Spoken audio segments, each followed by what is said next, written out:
सवाल ये है, क्या ईरान इस महाजंग में अब पस्त होने लगा है या फिर ये किसी बहुत बड़े और खौफनाक तूफान से पहले की डरावनी शांति है।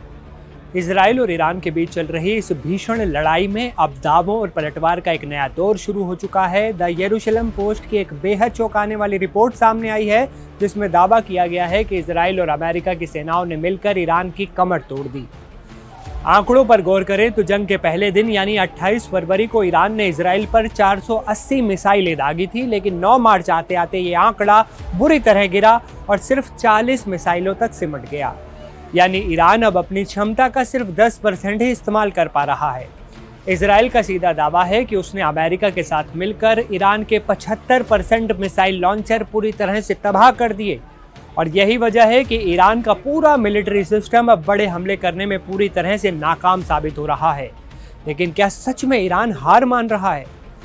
ईरान की नई रणनीति को करीब से देखें तो कहानी कुछ और ही नजर आती है। ईरान अब सिर्फ सीधे सैन्य हमले नहीं कर रहा, बल्कि वो आर्थिक मोर्चे पर भी अमेरिका और इजराइल की जबरदस्त घेराबंदी कर रहा है। हॉर्मुज़ की खाड़ी में कारोबारी जहाजों को रोककर ईरान दुनिया के सबसे कमजोर नब्ज को दबा रहा है। ईरान का सीधा प्लान है कि दुनिया में जितनी बेचैनी फैलेगी, ग्लोबल इकोनॉमी में जितना हाहाकार मचेगा, अमेरिका और इजराइल के खिलाफ दुनिया भर का गुस्सा उतना ही ज्यादा भड़केगा। इसके अलावा ईरान का ये भी दावा है कि उसने अपनी सबसे खतरनाक और एडवांस मिसाइलों को आने वाले दिनों के लिए बचा कर रखा है। सबसे डराने वाली बात यह है कि ईरान अब अपनी मिसाइलों में पहले से भी कई गुना ज्यादा विस्फोटक भर रहा है।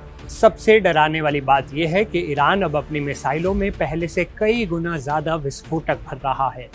पहले एक मिसाइल में 400 से 500 किलो तक बारूद होता था, लेकिन अब उनमें 1000 किलो या फिर 2000 किलो तक टन बारूद भरा जाता है, पेलोड का इस्तेमाल किया जाता है। सोचिए, जब 1000 किलो बारूद का बम या मिसाइल किसी शहर पर गिरेगी तो कितनी ज़्यादा भयानक तबाही वहाँ मचेगी।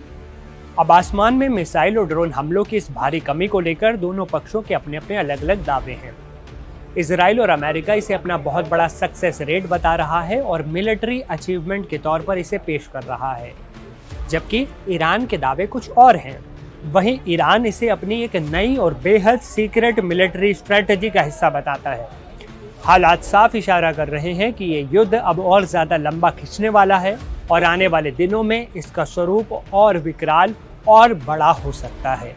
पूरी दुनिया पहले से ही इस क्राइसिस को लेकर परेशान है। ऐसे में सबसे बड़ा सवाल यही है कि क्या इस भीषण तबाही के खौफ को देखते हुए ग्लोबल लीडर्स पर कोई ऐसा दबाव बन पाएगा जिससे वो अपने कदम पीछे खींचने पर मजबूर हो जाएं, या फिर दुनिया एक ऐसे अंतहीन महायुद्ध में फंस जाएगी जहां से वापसी का कोई रास्ता नहीं होगा। आपकी इस पर क्या राय है? कमेंट में ज़रूर बताइएगा। मैं असीम आपसे विदा लेता हूँ, फिर मिलूंगा एक नए अपडेट के साथ। आप देखते रहिए NDTV इंडिया।